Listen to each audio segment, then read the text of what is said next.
So let's talk about transitioning care, why we're at it, why not? So this year we've been transitioning our mental health care away from remote work with Brightside Health to in person with our local health provider. And in the process of doing that, we've also had adjustments to the medication, as mentioned, to be lower dosage, as well as, a number of life stressors. And our last check-in was with Brightside today, just to kind of give them a resolution as to what ended up happening with respect to the transitioning care. They were all happy to hear that I was able to find insurance provided psychologists and psychiatrists at this point.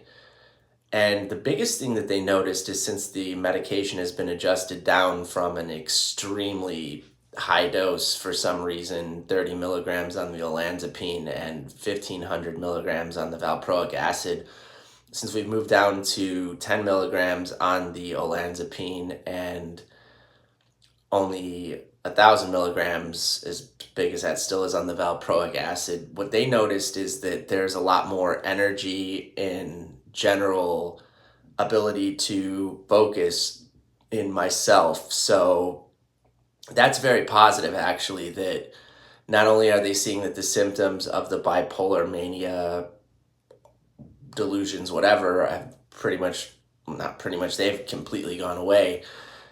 They're seeing that my body is at least responding to the lower medication doses in a more normal pattern when it comes to both sleep schedule, daily tasks that I'm getting done, etc., moving towards part-time employment to supplement disability, all of these things.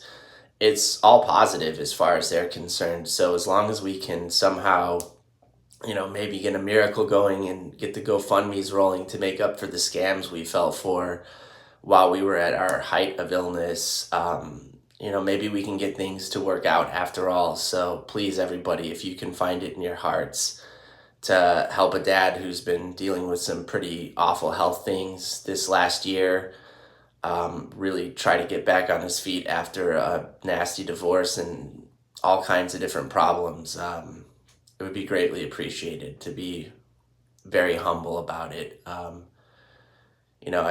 uncertainty in life about having a roof over my head is really the last thing that's still on the radar. And I have been doing my part, at least job wise, in that, trying to find something. It's just one of those things where we need better social safety nets, and it has to come from individuals.